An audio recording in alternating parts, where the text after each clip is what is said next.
Are we live, Larry? Sweet. I'm concerned I'm going to need all my minutes, so I'll get started. So we probably have over 100 revenue line items. I have 9 slides. Please, we don't have time to hit 100 revenue line items tonight. So we have geared this presentation toward the line items that you can most directly have an impact on, most readily have an impact on. So an example of a revenue we don't have in this slide presentation tonight is prepared food and beverage or occupancy tax. Those two have implications with the state of North Carolina. Then we have interlocal agreements with the city and the county. So even if you change those, A, it would be difficult because you got to get buy-in from other units, and B, there's going to be a smaller impact to our budget. Another example might be utility sales tax. So utility sales tax means about $2.5 million to our general fund, but because that is governed at the state level, that's not one of the ones that we'll suggest that we talk about tonight. So I don't want to insult or scare anybody, but we've got tonight, we have the first meeting in April when I don't expect we'll talk about budget, but we could. The second meeting in April, historically, we will come to you with our CIP and capital improvement program and our 5-year financial forecast. The next meeting would be the first meeting in May, and that's when you'll have the manager's recommended budget. And so this is going to, the meeting after that, we will do a public hearing on the budget, and the meeting after that is the first meeting in June, and that's when we'll adopt. So you have 4 board meetings between April and May when we might talk about budget, which I hope explains part of the hand-wringing and multiple emails you've needed to respond to from Catherine about when you might be available to do a workshop. So staff is excited about the opportunity to chat with you at whatever intervals you'd like to talk about budget to get you in a position to vote in about 77 calendar days. I counted up today. The revenue that you most readily have an opportunity to impact is property taxes. The county has, the county assessor's office sets the value. We already have an estimate from them on what that value would be, which is a little over $16 billion. The town of Huntersville's assessed value is growing at a faster rate than the entire county, meaning the county as a whole, and then we're growing faster than the other municipalities. That is a non-revaluation number for FY25. I can't explain this, but their estimate of our vehicle values are growing faster than even our real property values. I could speculate, that's all that would be. Why do we put so much emphasis on property taxes? Because if you discount the non-regular ARPA, American Rescue Plan Act dollars, it's more than 50% of our revenues. It's close to 50% of our revenues we get in our general fund. So that's one that we will spend some time on and attempt to what I would refer to as get it right, get it at a number that you're comfortable with. Every year I frequently get asked, what does a penny on the tax rate generate? So how many tax dollars does that generate? I would, even Jackie would estimate this one at about $1.6 million. Off the top of my head, I would guess that FY24, we estimated $1.5 million. Don't confuse 1 cent on the tax rate and 1%, because our tax rate is 17.6 cents. 1 penny, 1 cent, as compared to 17.6, going to be 5.7%. So if you decided to increase the tax rate by 1 cent, then that's going to be almost a 6% increase in taxes. FY24 was a revaluation year. In a revaluation year, we're required to disclose, that does not mean adopt, that just means we're required to disclose what a revenue neutral tax rate would be. Revenue neutral merely means what amount of taxes would we generate at the new values. That would impact almost no one individually, neutrally. It's almost mathematically, it's hard to make that happen, could, but it's unlikely. In FY '24, the manager recommended the revenue neutral rate would have been 17.6 cents. There were multiple capital projects under consideration and included in the FY '24 budget, and so the manager recommended a 19-cent tax rate. This is evidence for you. You don't have to, when Anthony makes his presentation at the first meeting in May, you don't necessarily have to adopt that rate. You can adopt whatever rate you see fit, which is what the previous board did, and so despite the manager's recommended budget of a 19-cent tax rate, the board decided to adopt a revenue neutral rate at 17.6 cents.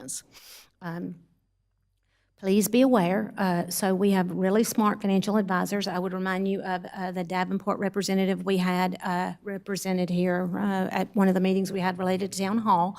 Our Davenport is our financial advisor. Mitch Bergoglio is the person who most usually comes to talk to us. So when we went to the voters in the FY '23, with the FY '23 referendum, we asked the financial advisor, not Jackie and Patty and Anthony and Bobby get together, but we had independent financial advisor suggest to us if we wanted to minimize the burden of what we could afford in debt. He calculated a debt affordability analysis. They're incredibly smart people. Debt affordability analysis assumes whatever number of dollars that you're dedicating to debt service today, that assumes in perpetuity you'd be willing to dedicate that number of dollars to debt service. And so we generally adopt a debt schedule at the recommendation of the Local Government Commission where we have level principal payments. Well, if you have level principal payments, then because the amount of principal you have is going down every year, then your interest is declining every year. Okay, so when Jackie and Patty add all the revenues and all the expenses together to try to balance budget, we're more interested in how we get to a balanced budget than, oh, look, we budgeted $5.7 million in debt service last year, and here's $5.6 that are required to make the debt service payments this year, so there's an additional $100,000. We don't necessarily put that change in the $100,000 in a debt service reserve. That just becomes a part of how we balance the budget. If we don't need it in debt service, then we might use it for the increase in utility rates, if that's what we have, or the change in what we're required to fund that year in retirement contributions, or what we change to pay employee salaries. So I just want to do a decent explanation of a debt affordability analysis looks at absolutely nothing with tunnel vision except what your debt service payments would be. So it's not interested in how many police officers or firefighters or planners you might add, so it's just about debt service, okay? So if you were interested in adopting the lowest possible tax rate increase to fund the ballpark $30 million town hall, please remember town hall debt service calculated our principal and interest set last March 6th. We now know that we would not need 30 or 32 million in debt service on town hall. The principal amount based on market conditions on March 6th, we issued 27.4 million in debt, so that's what we'll be paying back over the next 20 years. So if we were going to issue ballpark $30 million on town hall, and the voters approved a $58 million bond referendum package this past fall, so if you wanted to adopt the lowest possible tax rate, if you'd increase the tax rate by 2.8 cents in FY '25, that would fund absolutely nothing but your debt service payments, meaning you wouldn't need to increase for debt service more than that 2.8 cents. But if you didn't, and that's assuming that you adopted that 2.8 cent tax increase in FY '25. If you delayed it, then you would need to increase additional amounts. That will be illogical for a lot of people because you're not issuing all of that $88 million in debt in FY '25. But that's what their debt affordability analysis suggested. Again, debt affordability analysis is about nothing but funding capital, not increases in other operating and personnel line items. Anthony, you have anything you want to add on this slide? I think Jackie just told you that, pretty much, she didn't say it, but the first digit of the tax rate on the manager's recommended budget when it comes out is definitely going to be a 2. That's the first digit. Second digit is probably a minimal of a 1. So 21 is probably the lowest you'll see come out of manager's recommended budget, just based on what we know so far. This is the last slide I have on tax rate. This will be more engaging for me. If you all have questions, or if you have something you want to talk about now specifically related to tax rate, let's do that now. Again, we'll get into more detail at whatever your pleasure is. I will tell you, in previous years, I might have said, if you have a ceiling beyond which there is no way I'll ever vote for a budget if the tax rate goes beyond X or if it goes below Y, if you have a hard and fast rule right now, it'd be smart for us to hear about it, because we'll be doing additional work on trying to balance the budget in the coming weeks. So I'll leave that right there, see if I can respond to any questions about tax rate.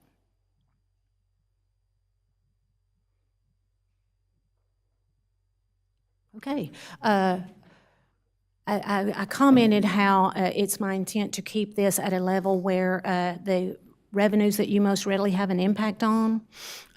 One of my last slides is sales tax. Sales tax is indirectly impacted by what you do with the tax rate, so we'll get at that toward the end. Solid waste fee. The previous town, so the town of Huntersville has charged a solid waste fee for ballpark 20 years of differing amounts. Solid waste fee, like the tax rate, because it's billed on the annual tax bill, we need to set this once, so that you have one opportunity to set the tax rate every year. And when we notify the county of what tax rate you have adopted, we also notify them of what you have decided you want to do with solid waste fee. I don't think I'm not super excited about the second bullet point here in the way that I've done that, but I want you to be able to see a trend line on what previous solid waste fees had been at the town of Huntersville. And so for the last, I'm gonna call it 5 years, so we've gone $84 2 years in a row, and then we went to $109, and then $126, and in the current year, the solid waste fee is $154. So every Mecklenburg County residential property has not just an opportunity for a municipal solid waste fee, but they also get the county solid waste fee. So you see what the county solid waste fee here is here of $44.50. There's no obligation that you adopt a solid waste fee. Many municipalities in the county don't, so you can choose whatever you want to do. Davidson did until FY 23. This is just your choice. You can do whatever you want to with this. I ask you to consider, once you set a flat fee amount, that affects every residential property in the same manner. Meaning, if you live in a $100,000 home, you pay $154. If you live in a $500,000 home, your solid waste fee is also $154. Yes, sir. Hey, Jackie, what's the actual cost? I know we're charging $154, but what does it cost us? Our solid waste fee, may I express it this way? So there's a bullet point here. What, third from the bottom? $230.64 is 1922 times 12. Is that right? Yes. Yes, I believe, I'm confident in your math, yes, sir. $230, is that what you said, ballpark? $230.64 if it's 1922 times 12, because the tipping fees went up, right? Okay, so the difference of those times however many houses we service comes out of our general revenue fund. Absolutely, yes, sir. And if I'm not wrong, people move in to the town every year or every month. Every month, yes, sir, different. So if you're just ballparking, how many new residents do we get? We typically budget for around 50 to 60 new household units per month. It's been trending a little lower, that 20 to 50 probably, but for budgetary purposes, we want to make sure that we have that covered. So if I do my quick math here, that's $3,800 a month per month that we dip into, I'll call it general funds, in order to subsidize the difference between what we're collecting and what we're paying. So each year, that's we're going backwards roughly $45,000. So that third from the bottom bullet point, at a $154 fee, we're covering approximately, the fee is covering approximately 63% of that fee, which means the remaining 37% would be coming out of the general fund, yes. Which grows larger by the month. Yes. Okay, gotcha. Yes.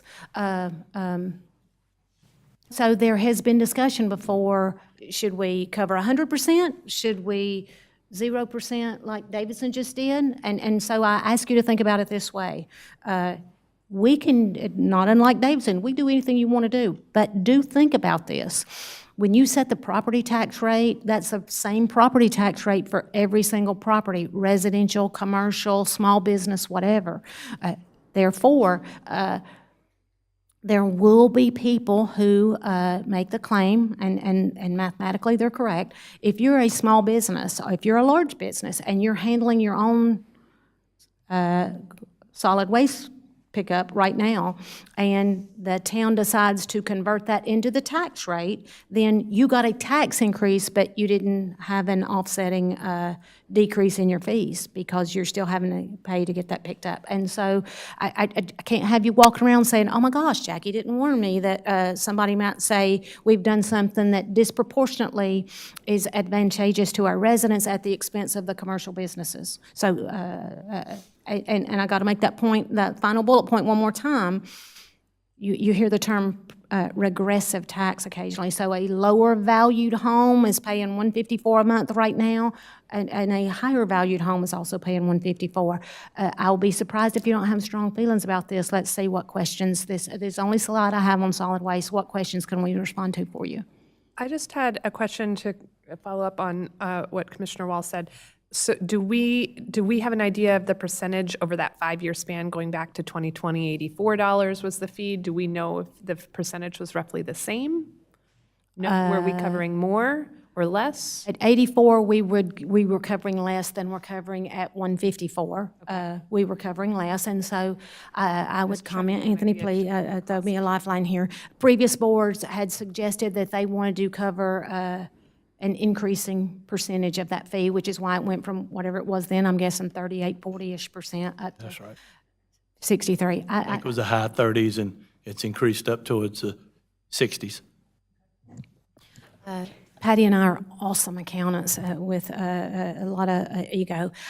I like to express what percentage we're covering when we look at an audited actual number, because in the budget, I don't know how accurate a job we've done with what we estimated the solid waste fee would increase in tipping fee or in CPI or at the rate we'd add homes. So it's a ballpark guess. I would comment, when you see me saying 63% up there, there's no doubt in my mind, I calculated that based on FY23's audited numbers. So if memory serves, Kevin submitted a budget that would suggest, based on the tipping fee increase and based on CPI increase and based on the number of increased units, if you say, you know what, I'm happy with the 150 fee at 154, I don't want to change that fee, I'm pretty sure 63 goes down to 58%.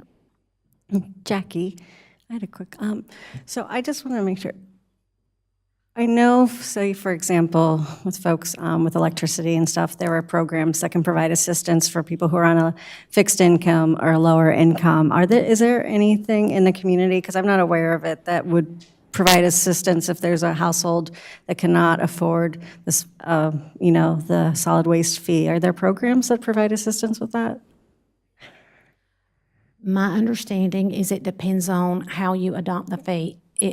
My understanding is when Davidson had the fee, they implemented measures where there are some households that were charged a lesser fee. We've never done that. For us, we have consistently, 100% of the time, told the county if it's a residential unit, they pay $154. Now, that applies the same for, say, a duplex or a triplex or a quadplex.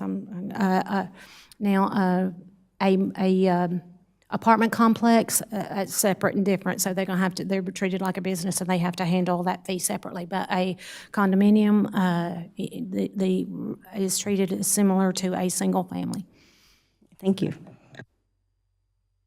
This is the only slide I have on solid waste, and again, I'll remind you, we got 4 meetings. And so if you feel strongly, oh my gosh, we can't increase it from 154, or we should totally eliminate it, that would be strong guidance as we prepare revenue estimates that we would love to hear from at this point. Or we'll do it at whatever your pleasure is.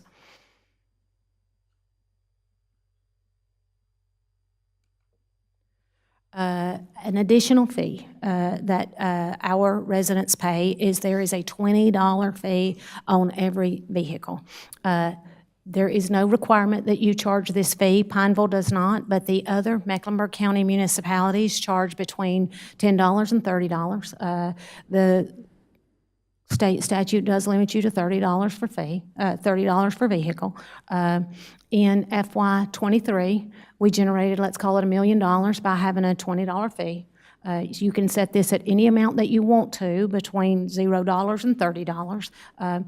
There is no requirement that this be accounted for in a separate fund. I would argue Huntersville very wisely, from the point they had this fee, set this fee up in a special revenue fund, and has expressly used these fees for nothing more than what I'm going to refer to as smaller intersection improvements. You didn't use any of that money for, say, Main Street, a project that's significant, but they've used it for smaller connection type fees, and it has been used for debt service on a road project.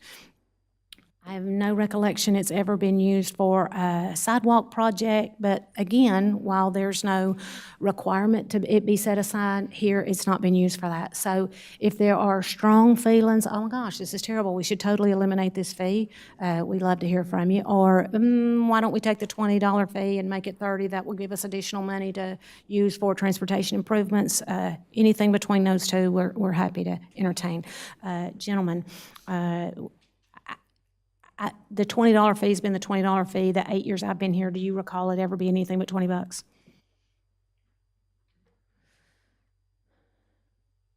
Okay, if there's nothing about vehicle fee, we'll move on to stormwater fee. And I will quickly look over to, say, Stephen and Kevin, especially Kevin on this one. So the stormwater fee generally appears on the Charlotte water bill, and it's based on your impervious area. And we have a currently four tiers in our fee schedule. It's generating approximately $1.4 million a year.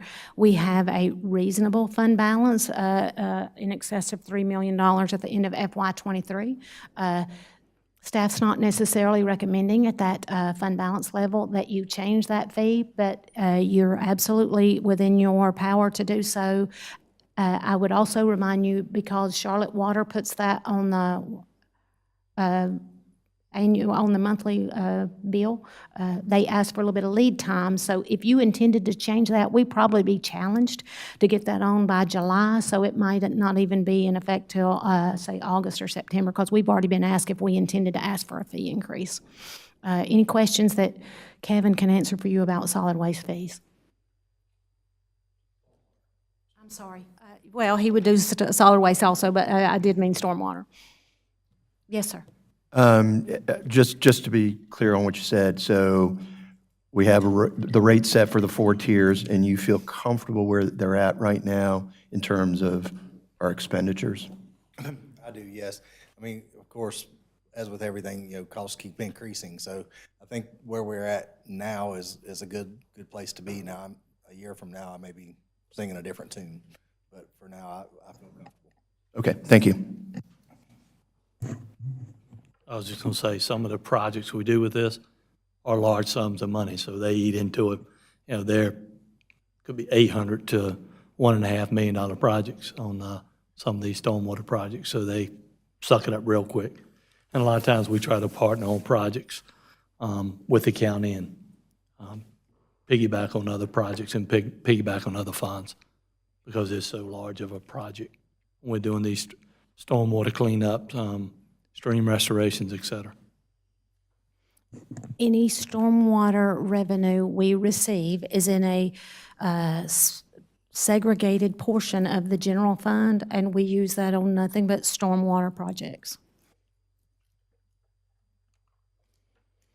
Land development fees here are accounted for in a separate special revenue fund. That means we keep this fund set aside and use it to pay the cost associated with new development and attempt to make this a self-sustaining fund, meaning whatever fees it is that we're charging the developers, the expenses are expected to be paid out of those funds without any reliance on the general fund or other revenue sources.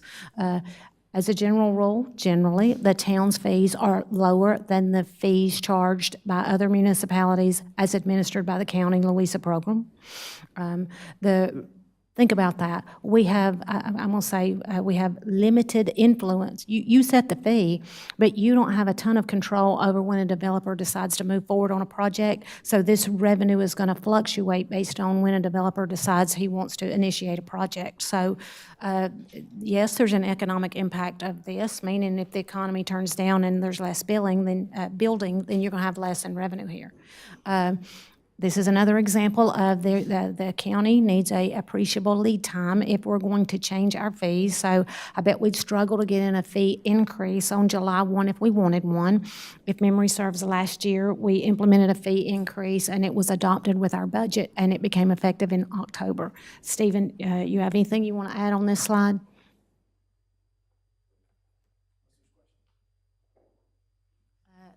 We are happy to respond to whatever questions you have about land development fees. But again, that's developer-generated projects.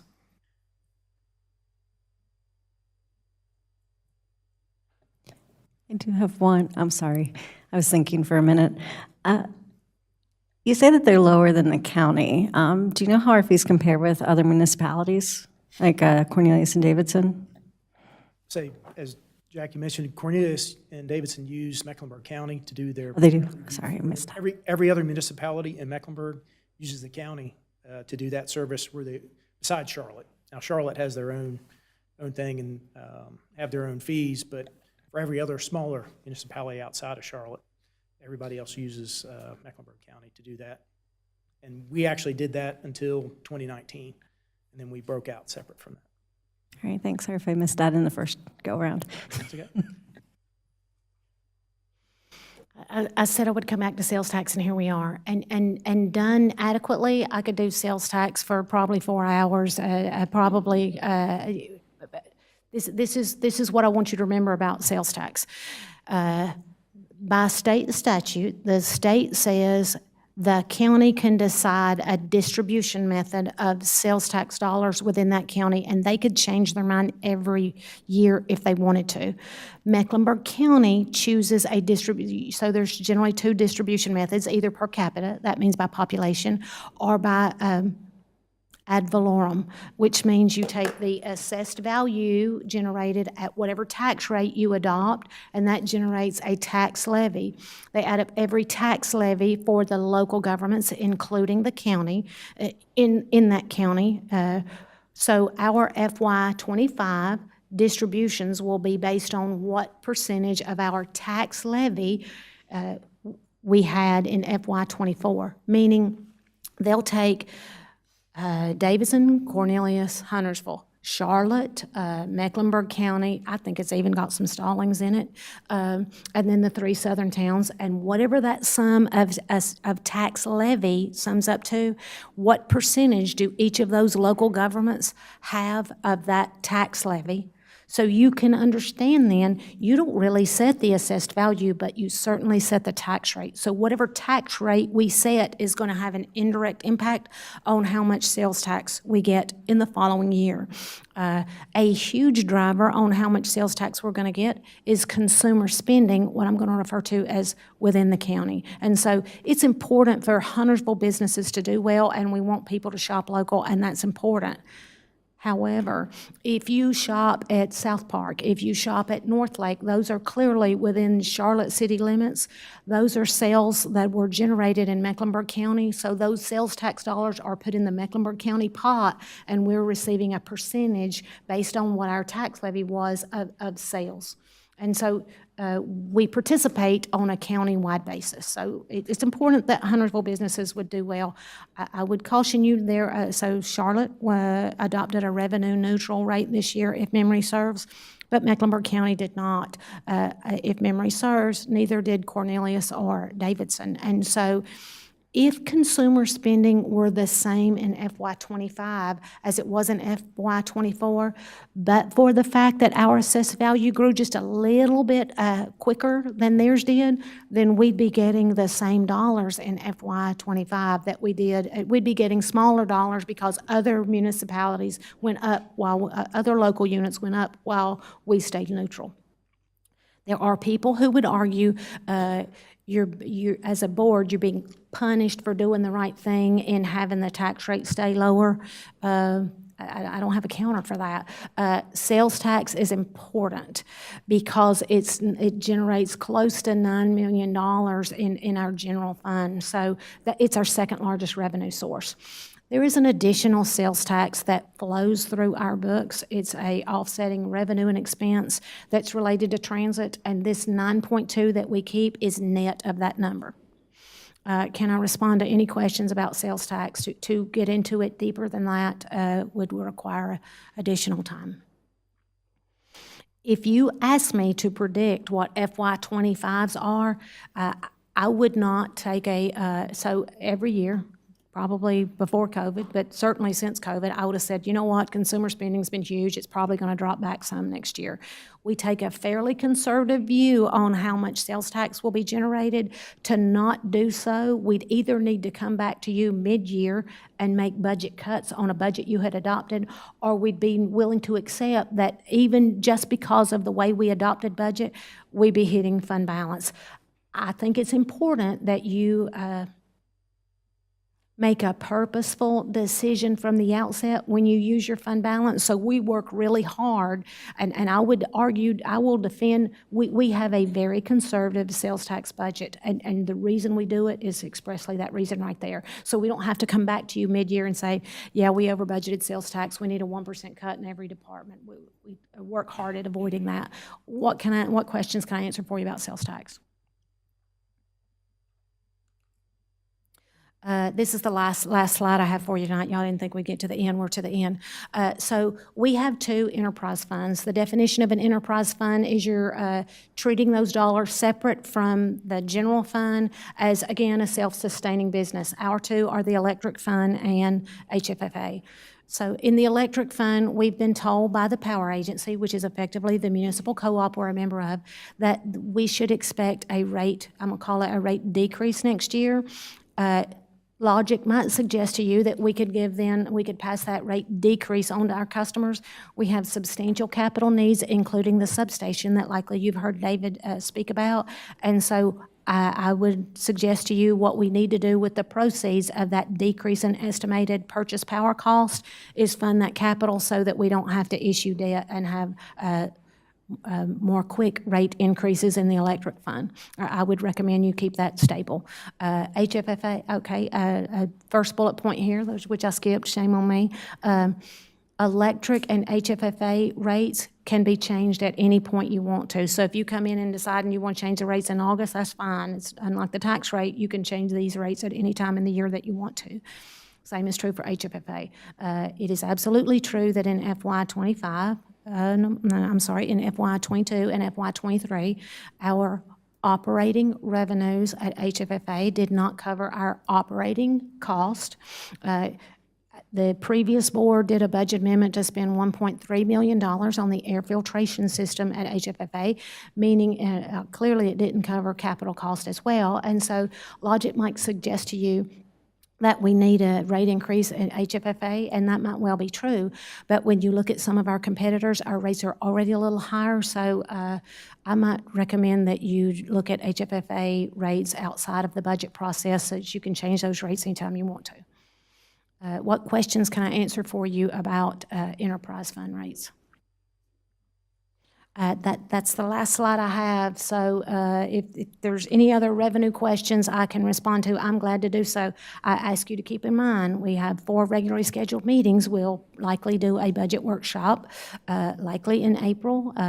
Let us know how we can get you what information you need to make informed choices about the budget. You gonna email this to everybody? Will you email this slideshow to everybody? Yeah, be glad to.